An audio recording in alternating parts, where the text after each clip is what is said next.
누가복음 17장 11절에서 19절까지의 말씀 봉독합니다. 예수께서 예루살렘으로 가실 때에 사마리아와 갈릴리 사이로 지나가시다가 한 마을에 들어가시니 나병 환자 10명이 예수를 만나 멀리 서서 소리를 높여 이르되 예수 선생님이여 우리를 불쌍히 여기소서 하거늘 보시고 이르시되 가서 제사장들에게 너희 몸을 보이라 하셨더니 그들이 가다가 깨끗함을 받은지라. 그 중에 한 사람이 자기가 나은 것을 보고 큰 소리로 하나님께 영광을 돌리며 돌아와 예수의 발 아래에 엎드려 감사하니 그는 사마리아 사람이라. 예수께서 대답하여 이르시되 10사람이 다 깨끗함을 받지 아니하였느냐? 그 9은 어디 있느냐? 이 이방인 외에는 하나님께 영광을 돌리러 돌아온 자가 없느냐 하시고 그에게 이르시되 일어나 가라 네 믿음이 너를 구원하였느니라 하시더라. 아멘. 할렐루야. 하나님의 큰 은혜가 오늘 여러분 모두와 함께 하시기를 축원합니다. 아주 오래전 16세기에 영국에서는 부패한 영국 사회와 교회를 정화하는, 즉 깨끗하게 하자고 하는 그런 운동이 일어났습니다. 바로 그 운동의 이름이 청교도 운동입니다. 1602년부터 독립교회를 조직하고 부패한 영국 사회를 또 교회를 깨끗하게 정화하는 일에 매진했지만 그러나 그 일이 성공하지 못했습니다. 왜냐하면 오히려 1607년부터 영국 성공회는 이렇게 깨끗하게 하자고 하는 독립교회의 운동을 박해하고 또 방해하게 되었던 것입니다. 그래서 이 청교도 운동을 한 사람들이 영국에서 추방당하게 되었습니다. 쫓겨나게 된 것이죠. 그래서 이들은 유럽에 있는 여러 나라를 전전긍긍하면서 피해 다니다가 102명이라고 하는 사람들이 신앙의 자유를 찾아가지고 메이플라워호라고 하는 배에다가 몸을 싣고 긴 항해의 길을 오르게 됩니다. 그때가 1620년 9월 16일이었습니다. 신앙의 자유를 찾아 나선 청교도들은 풍랑을 뚫고 2달간의 항해를 한 끝에 드디어 대륙을 발견하고 상륙을 하게 됩니다. 그 상륙한 항구 이름이 플리머스 항구입니다. 그런데 때마침 도착한 때가 겨울이어서 질병과 굶주림이 너무나도 혹독해서 이를 견디지 못한 사람들이 거의 절반가량이나 죽어나가게 됐습니다. 그런데 그럼에도 불구하고 그들은 희망을 저버리지 않고 1621년 봄에 새로운 희망과 용기를 가지고서 농사를 짓기 시작했습니다. 때가 이르러서 추수할 때가 되었습니다. 그런데 수확량이 형편없었습니다. 처음 도착한 낯선 곳, 아무런 준비도 되어 있지 않은 그런 땅에 가서 아무런 그런 도구나 그런 것들이 없는 상황에서 지은 농사가 그렇게 풍성할 리가 없는 것은 어쩌면 당연한 일일 것입니다. 그런데 수확량이 형편없고 초라했음에도 불구하고 그들은 그 추수한 곡식을 가지고 추수 감사 예배를 드렸습니다. 그것이 바로 오늘날 추수감사절의 시작입니다. 여러분, 감사는 많이 가졌다고 해서 내가 계획한 대로 잘 풀린다고 해서 드려지는 것이 아닙니다. 은혜를 알고 하나님의 섭리를 믿는 사람만이 느낄 수 있는 그런 감사의 마음과 깊은 은혜를 깨닫는 믿음의 표현이 바로 감사인 것입니다. 여러분, 신앙의 자유를 찾아서 배에 몸을 실었던 청교도들의 입장을 한번 생각해 보십시오. 그들이 맞이한 상황은 도저히 감사할 수 있는 상황이 아니었을 것입니다. 다른 것도 아니고 신앙의 자유를 찾아 떠난 길이었는데 그들에게 찾아온 것은 풍랑과 질병과 굶주림이었습니다. 마냥 원망과 불평과 탄식이 쏟아져 나올 수밖에 없는 상황이었습니다. 그러나 그들은 하나님의 은혜를 알고 하나님의 섭리를 믿었기에 감사 예배를 드렸습니다. 이것이 바로 최초의 추수감사주의입니다. 이들이 감사를 입술로 또 행동으로 표현했을 때 하나님께서는 이들의 삶의 자리에 은혜를 흘려 보내주셨고 이들의 삶의 자리는 점점 푸르고 기름져 갔습니다. 오늘 성경 말씀에도 보니까 예수님이 10명의 나병 환자를 고치신 내용이 나옵니다.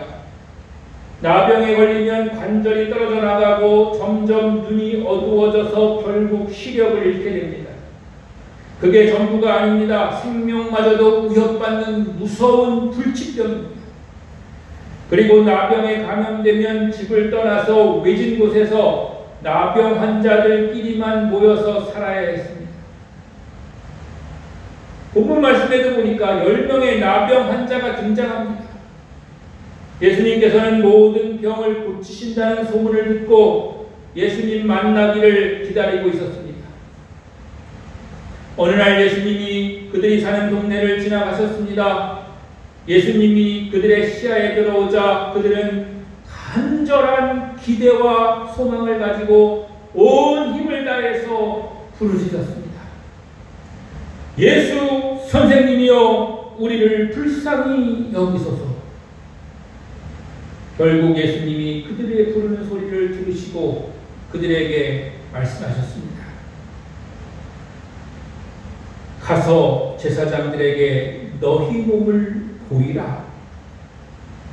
그런데 놀랍게도 그들이 가다가 깨끗함을 받게 된 줄로 믿습니다. 예수님이 그들에게 가까이 가셔서 안수하거나 어루만지시지 아니하시고 가서 제사장들에게 너희 몸을 보이라 말씀하셨습니다. 이것은 당시 제사장들이 나병 환자를 진단해서 격리시킬지 아니면 가정으로 돌려보낼지 판단하는 역할을 했기 때문입니다. 예수님이 말씀하시자 나병 환자들은 제사장에게로 갔습니다. 제사장에게 몸을 보이기 위해서 가는 도중에 나병으로 인한 몸의 흔적들이 다 사라져 버렸습니다. 몸이 깨끗해진 것입니다. 그런데 여러분, 10명의 나병 환자 이야기는 여기서 끝나지 않습니다. 이 뒤에 예수님께 돌아와 감사한 한 사람 이야기가 길게 이어집니다. 그 중에 한 사람이 자기가 낳은 것을 보고 큰 소리로 하나님께 영광을 돌리며 돌아와 예수의 발 아래에 엎드려 감사하니 그는 사마리아 사람이라. 예수께서 대답하여 이르시되 10사람이 다 깨끗함을 받지 아니하였느냐? 그 9은 어디 있느냐? 이방인 외에는 하나님께 영광을 돌리러 돌아온 자가 없느냐? 하시고 그에게 이르시되 일어나 가라. 네 믿음이 너를 구원하였느니라 하시더라. 15절과 16, 19절까지 있는 말씀입니다. 여기서 우리는 두 가지 부분에 있어서 주목해야 될 부분이 있습니다. 첫째는 감사는 은혜를 아는 데서부터 시작한다고 하는 것입니다. 15절과 16절에 보니까 그 중에 한 사람이 자기가 낳은 것을 보고 큰 소리로 하나님께 영광을 돌리며 돌아와 예수의 발 아래 엎드려 감사하니 그랬습니다. 큰 소리로 하나님께 영광을 돌렸다는 것은 이 사람이 하나님의 은혜를 알았다고 하는 것입니다. 자신의 질병이 치료된 것이 하나님의 은혜인 것을 깨닫고 인정한 것입니다. 나병이 치유되어서 몸이 깨끗해진 10명 중에 한 사람, 은혜를 아는 사람만이 예수님께 돌아와서 감사를 드렸다는 것입니다. 사랑하는 성도 여러분, 본문은 우리에게 이렇게 말씀하십니다. 감사는 은혜를 아는 데서부터 시작한다고요. 겸손히 하나님께 그리고 세상을 향하여 하나님의 은혜 아니면 안 되나, 하나님의 은혜로 말미암아 사는 나임을 선포하면서 살아갈 때 우리는 감사할 수가 있는 것입니다. 물론 살다 보면 내가 열심히 해서 얻어지는 것들이 많이 있습니다. 내가 노력해서 성취하는 그런 것들이 많이 있습니다. 그러나 더 넓고 크게 보면 내가 성취하는 것만으로 그게 다 이루어진 것이 아니라 때로는 주변의 사람들의 도움도 필요하고 더 크게는 하나님의 섭리가 있었기 때문에 그런 결실과 성취가 나타난다고 하는 사실을 깨닫게 되는 것입니다. 즉, 작게 보는 사람은 자신만 보지만 넓게 보는 사람은 주변도 돌아볼 수 있는 것이고 더 크게 보는 사람은 하나님의 섭리도 깨닫고 감사하게 된다고 하는 것입니다. 두 번째로는 감사는 표현할 때 진정한 은혜가 임하게 됩니다. 19절에 보니까 하나님께 영광을 돌리려고 예수님께로 돌아와서 감사한 그 한 사람, 사마리아 사람에게 예수님께서는 내 믿음이 너를 구원하였느니라 라고 말씀하셨습니다. 예수님은 은혜를 알고 돌아와서 감사한 한 사람에게 구원을 선포하셨습니다.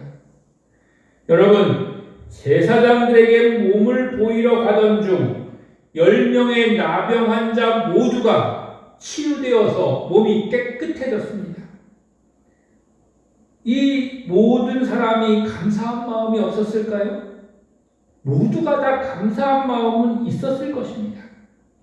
왜냐하면 이 나병이라고 하는 것은 불치병이고 나병에 걸리면 가족들과 헤어져 지내야만 하는 것이기 때문에 그렇습니다. 더 나아가서 공동체에서 추방당해서 외롭게 지내야만 했고 또 큰 죄인 취급을 받아야만 했습니다.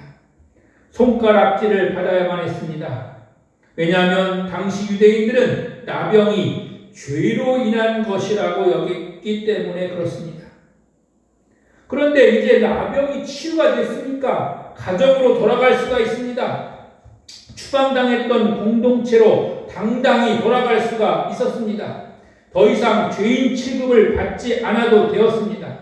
그리고 그동안 몸을 짓눌렀던 모든 고통에서도 해방되었습니다. 얼마나 감사한 일입니까? 어찌 감사하지 않을 수가 있단 말입니까? 분명 감사한 마음이 있었을 것입니다. 그런데 그 감사를 표현한 사람은 10명 중에 단 한 사람밖에 없었습니다. 성경은 우리에게 이렇게 이야기합니다.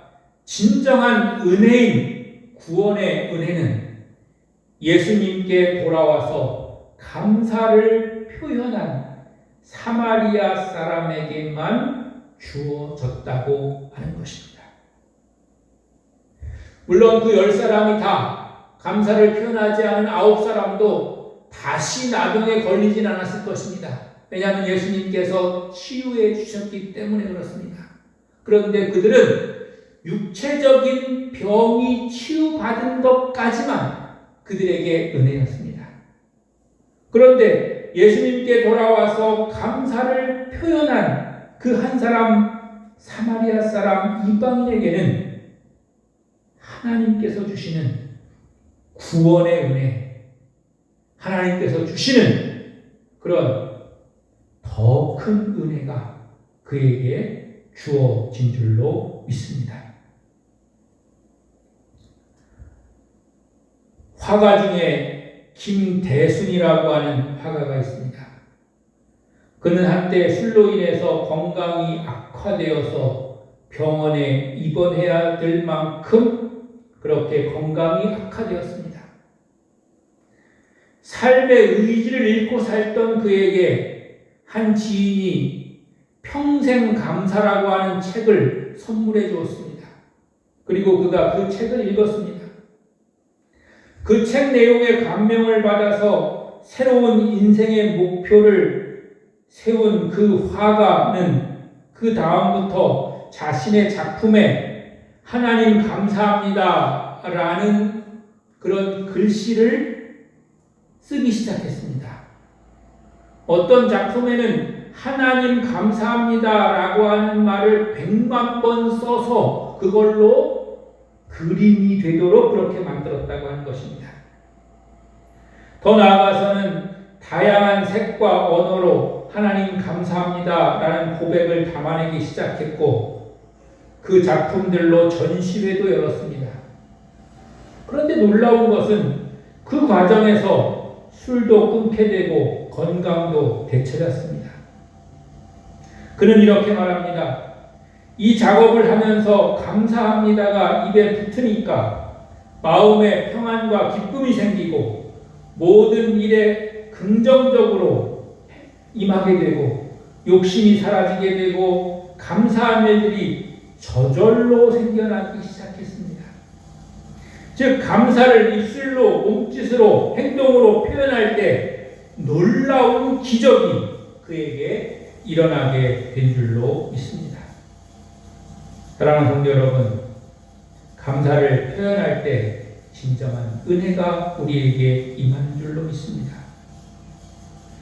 우리가 우리의 마음에 담아두었던 감사를 입술로, 행동으로, 더 나아가서 물질로 표현할 때 우리에게는 더 큰 은혜가 임하게 된 것입니다. 오늘 추수감사주일 우리가 비록 온라인으로 예배하지만 여러분의 마음 가운데 감사를 아는 지혜와 감사를 표현하는 입술과 행동과 또 그 모든 것을 통해서 하나님의 놀라운 구원의 은총과 하나님이 하늘로부터 내리시는 더 큰 축복을 받아 누리시는 성도와 가정들이 되시기를 주님의 이름으로 간절히 축원합니다.